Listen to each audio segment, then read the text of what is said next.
Hey, good morning, everybody. Morning, Kevin. Morning, Alan. Morning, Al, Francois, Dan, Valerie, Patrick, Sledge. Morning, everybody.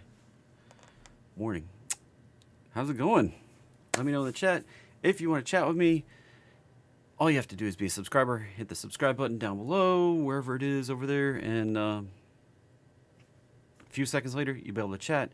While you're at it, you might as well hit the bell with the doodads, the alerts, because I'm going live at 5 p.m. today to take your request for at least 30 minutes. We'll go through it all. And I'll give you a bigger picture outlook for the week.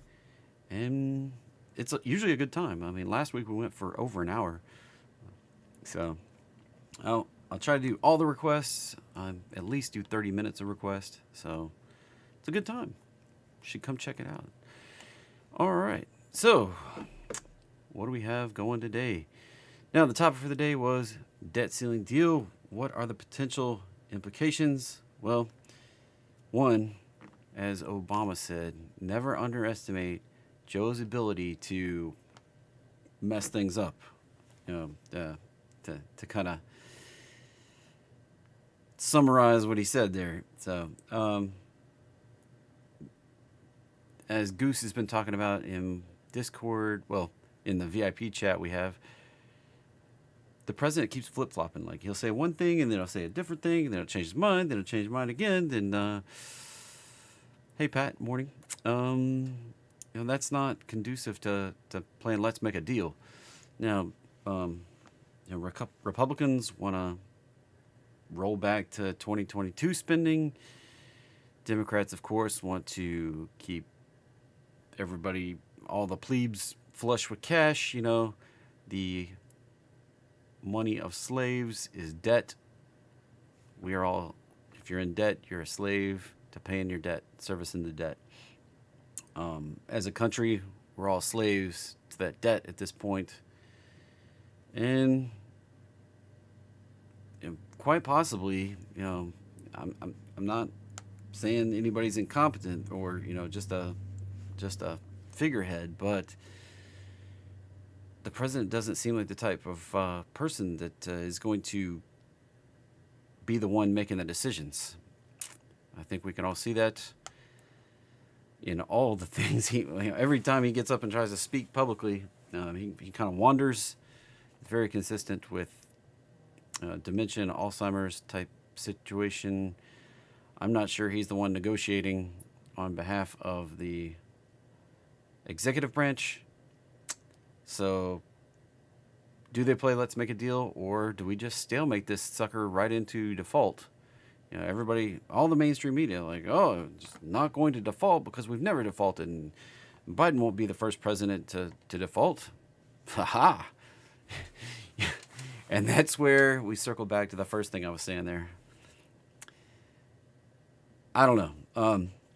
If we default, we could burn it down. I mean, the things could unravel very quickly. Now, if they do play Let's Make a Deal, we could get a pop. Hey, Michael, morning. Valerie, morning. And we get that pop, then, as I was talking about yesterday, the Treasury has to sell about $1.2 trillion worth of T-bills pretty quickly to start refinancing their extraordinary measures that they exhausted. They got to they need their war chest back in place. And is there $1.2 trillion worth of liquidity that can be sucked out of the market into T-bills? I don't think so right now. Without sucking money out of the stock market or other places. So we could see a drop. And now that's not going to be instant. That's not like we get a debt deal and next week they're selling treasury bills. I mean, they probably will, but not $1.2 trillion worth. That's probably going to take a few months. I think the estimate was something about 50 billion a week is what the market can handle, or what they typically underwrite. So that's going to be hanging out there, and that's a huge risk in the market. Both sides. I mean, defaulting on the dollar and refinancing and sucking $1.2 trillion worth of liquidity out of the market. Those are both threats to the market. So That's why I'm super cautious right now. If you've been listening to me in Discord, I haven't been overly bullish or overly bearish. I've been adding a few protection type trades, but not really doing a lot. So all trading involves a substantial risk of loss. Past performance not necessarily indicative of future results. This presentation here, informational, educational, hopefully fun, is not a recommendation to buy or sell any financial instrument. I may never get any of this stuff right again, although it's plausible that I will. If you desire personal financial advice, you need to hire and consult a financial advisor that has a fiduciary duty to give you advice based on your personal financial situation. Now, some things we have coming up this week. Rolling on down. Today, we got Flash Manufacturing PMI coming up at 9:45. That can be a little bit of volatility in the market. We may see a pullback. Then we have new home sales coming out at 10. Richmond Manufacturing. Then the rest of the day is kind of benign. No Fed speakers, no nothing else. Coming in tomorrow, we got Treasury Speaker Yellen. Always a good time there. And then we have the Fed minutes hitting at 2 p.m. tomorrow. Thursday, I probably won't do a live stream. I got to travel to my father-in-law's funeral. So preliminary GDP and unemployment claims coming out on Thursday. That may be a market mover. And then pending home sales. So y'all work together in Discord, and we can look at TLT and TBT. So yeah, bond liquidity has been climbing up too. So that would stop overnight and reverse. That's right, Goose. So exactly what Goose said. Sucking liquidity out of the system. And then Friday we have another market mover coming out 8:30 core PCE. That's like the Fed's favorite number right there. And lots of other numbers, core durable goods, orders, trade balance, personal income, personal spending, all the stuff right there. And then revised consumer sentiment coming in at 10 a.m. So wrapping up the week into a volatile week, into a holiday weekend. Remember, Monday is a holiday in the markets next week. If we look over here, jump down to next week, we have that bank holiday in the U.S., Memorial Day, and then a whole bunch of fun stuff coming out the rest of the week as we move into the end of the month and into June. So keep this in mind that these patterns can play out. Now, one thing I want to talk about also, check this out, May, and then we see typically we get a little pop in NASDAQ in the last bit of May. This is NASDAQ seasonality. This is 20 years right here. And then we get chop in June. So we get chop on the debt ceiling, chop on whatever. There's usually chop in June. Now this may be running just a little early. That's kind of how it's been running all year. Just running a little bit early. So we could be topping out up here and see these kind of choppy pullbacks starting now, essentially. S&P seasonality, we tend to see a little rip and then choppy June with a big pullback, larger volatility in June. VIX seasonality, these are all 20-year averages right here. We usually see some spikes into June on the VIX. And then July tends to relax a little bit, and then we see volatility climbing into the fall and dropping into the end of the year. Keep in mind where we are. This year has been running very close to the 20-year historic seasonality, not on a percent basis, but on, at least for timing. All right. For the NASDAQ and the S&P, we've been running just a little early on a lot of these. We could have been doing this all May. Of course, this could have been May too.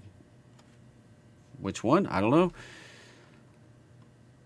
Just be careful. Keep it in mind. Keep in mind the seasonality. That's why I go through these things. All right. So there we are. There we are.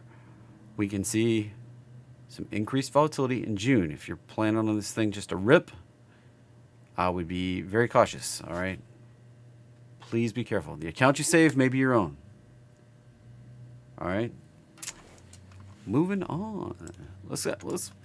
Let's get into what's actually moving today, because that's way more fun than talking about how the world may blow up, end, whatever.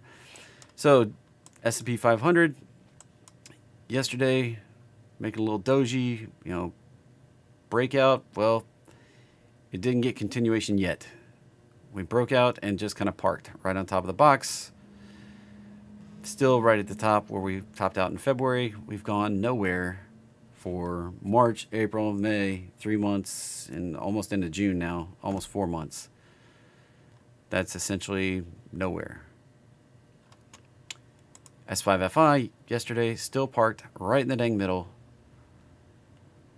It's like a coin flip. Are we going up? Are we going down? We've been consolidating down a little bit recently, so that gives me more thought that we may see a little pop. But we're not maxing these things out. This is not like August where we were hanging out up here. I was warning that we were going to see a giant pullback. All right. Right now we're hanging in the middle. This is very indecisive right now. And then NDFI, the NASDAQ, same. This one rolling a little higher and has a little room to go higher, but then will likely pull back.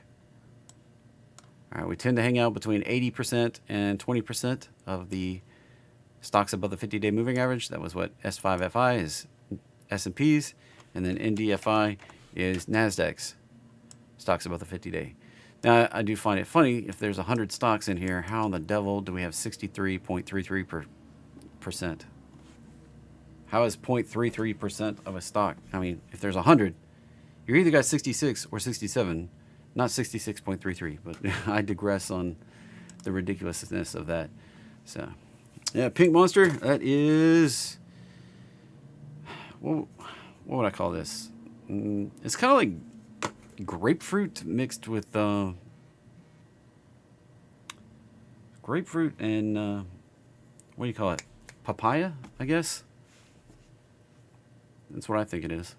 So yeah, it's pretty tasty. I like. That's probably one of my favorite colors. They call it rosa. Yeah, I don't know. Yeah, it says grapefruit and lemonade, wine, guava, strawberry. I don't know. It's pretty darn good. I highly recommend it, Patrick. All right. So, do banks have the money to buy T-bills? So that's actually an interesting question. The banks are sitting on about 500 to 600 billion of net assets, net positive assets. So and that's not distributed across the banks. The U.S. has had about 4,000 banks coming into the year. We've lost 6, 7, 8. I don't know. Depends on how you count them. That 500 or 600 billion probably skewed to just the top. Probably under collateralized in the bottom, and a lot of those smaller banks may be insolvent. So if they mess with the treasury bills, which is supposed to be the safe haven asset type situation where you buy those and sit on them, if they push the value down even more, raising rates and selling a bunch of bills that push the real market value of the ones you're holding as collateral lower, then you're under collateralized, then you're insolvent, and your bank blows up. So if they're trying to sell 1.2 trillion, there's only 500 to 600 billion of net positive assets sitting there. Of course, you buy a treasury, it flips back into an asset, then the central bank buys it back from you. But if the value of that thing drops in between there, I mean, this can it's going to unravel quickly. And in your smaller banks, your regionals, your KRE doesn't necessarily have the cash sitting there to start buying T-bills. And if their T-bills that they have drop in value more, this just exasperates the banking issue that we've already got. So, as I say, this is like the hazard, sucking $1.2 trillion of liquidity out of the market. And I've got a little hidden thing on my chart here. We'll pull this up. Pull this one up. Check this out right here. Net liquidity is in the danger zone here. This is net Fed liquidity. Been hanging out on my chart here, hiding something out for you. So this net Fed liquidity hitting the red zone, that usually is a point where we've been pulling back. You can see when we hit it over here, we got a pullback. It wasn't a giant pullback. We hit it over here in February. we got a large pullback until we went green. Then we went long again. So this is the net Fed liquidity. And if we look at the actual numbers they're using to calculate this thing, they're using the Wall CL, that's WALCL. They're using the WTR GEN, and they're using the repo rate right there. And they're making it up into an RSI-like figure so that you can tell when the liquidity is high and low, and then color in the bands. So this is something I keep up with. And if you're interested in this, like, I'm sure people are going to be like, JT, how do I get that right there? So looking at the code right here, this is called the Fed net liquidity right there. And I picked it up off of, it's News, NEWZAGE. You just search for it right up in indicators, NEWZAGE. A pretty handy dandy little thing. Do I trade off of it? No. Do I keep it in mind? Sure. And the market just opened up and we haven't even talked about the list. So that one's sitting there as the liquidity. So if you want to keep track of Fed liquidity, right there. All right. Moving on. Let's pull these back down, out of the way. Nope. Pulling the chart instead of. Now, yes, looks like we're going to get a pullback. Probably at least retest this level, if not come all the way back down in here. And we could break and go down to the roadmap line. These are all possible after attempting a breakout. Now, NASDAQ still not able to get any, continuation. I was warning about that ever since we popped up here in Discord, that we may get a larger pullback. We may come back to retest these highs. That would be classic before we extend. And but the risk is that that doesn't hold and we go lower. We could get a full 618 retrace of this whole move up from December. All right, we could. That possibility is sitting out there right now. That level comes in around like 11,800. So we could see a bigger pullback. Now Russell here trying to break out of the consolidation that it's been in since March. Stuck in with the roadmap line, stuck in with these prior resistance levels. I'm thinking the most likely scenario is this to roll right back down to the bottom of the box. Oil showing a little bit of potential strength here. I still think it needs one more push down to complete this pattern. So far that's a lower high. That would be an A, a B, and a potential C push down that can go fast, find support here, and turn back higher, and that can be bullish despite all the things going on. Gold also looking like it wants to come down and retest that roadmap line. Been watching that for a little while.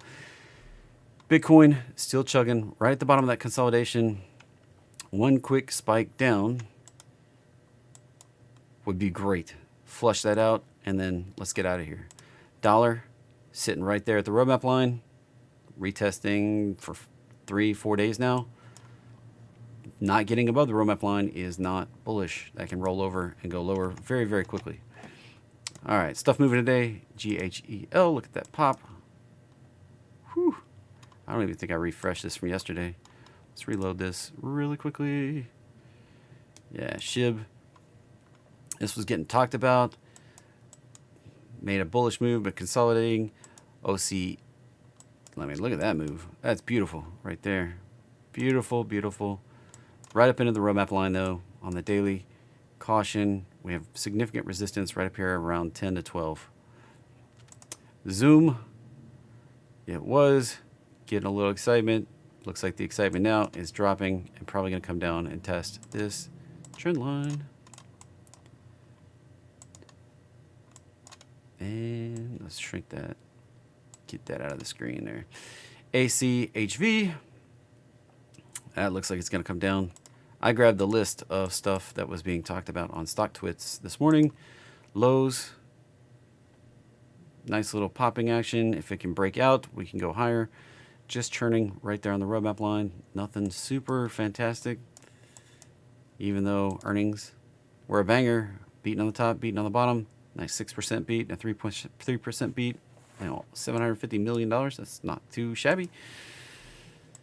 DKS beating on the top, beating on the bottom, but probably not the best outlook. Looks like it may go lower.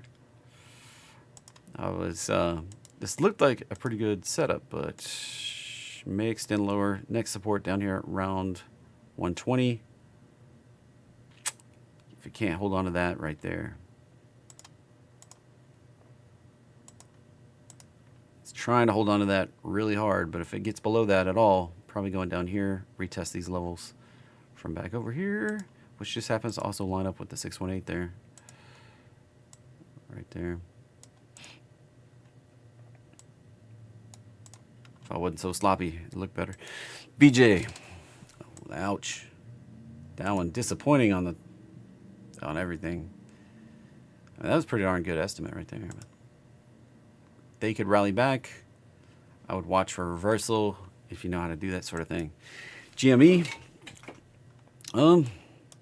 Potential to break out, but so far it's just right back up to the highs that we've had for. I mean, this was support back here. Now it's turned resistance. It's kind of a flip point, as I call it, where we were bouncing off the top, broke below. Now we're bouncing off the bottom. That's clear opportunity to go lower. We have earnings coming up on June 1st, next week. Yelp, nice pop there, potentially breaking out, but we do have this resistance right up here. Unfortunately, the way everything went down, we have lots of layers of resistance on lots of charts. That one can rally right back up in here around 39 and probably find some resistance. I mean, that was 1, 2, 3, 4, 5, 6 or 7 days right there. Couldn't break above. Probably going to be resistance again this time. MSTR, getting a nice little pop, but turning red. That's the wrong color candle, so it may retrace this move up. Caution, caution, caution, caution, caution. Mora was having a good day yesterday. Still just in the chop though. And then CVX. I mean, the lower highs, I mean, higher low, higher low so far, but that's not, that doesn't look all that bullish. That doesn't look like something that excites me right now until we get it back above the roadmap line. WAL, just churning in the zone here. If those small banks have a problem again, probably going down to make a lower low. Cautious, caution, caution. And 0 is not that far away compared to where this thing was. AIG, yeah, nice little pop there on whatever the news was. Sandpiper target on. Yeah, that one can roll back up here.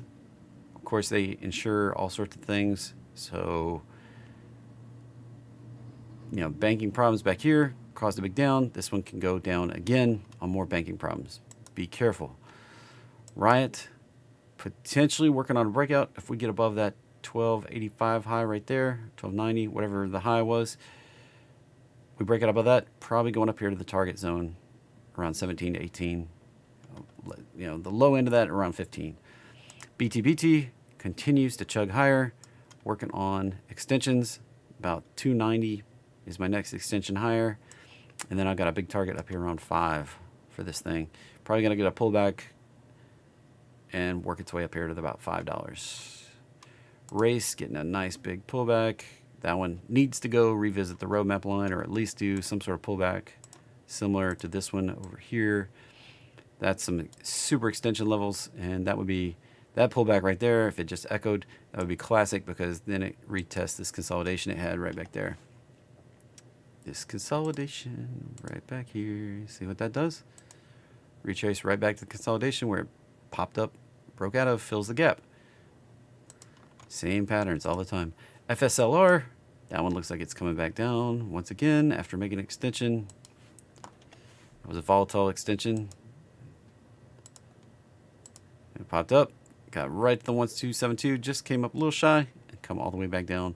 Probably going to fill that gap at the minimum. DAVA, that looks pretty horrible. Can that be the bottom? It could. See, we were beating on the top, beating on the bottom, making money, not losing money, but that stock chart looks horrible. I have no idea what these guys do. And then Baidu,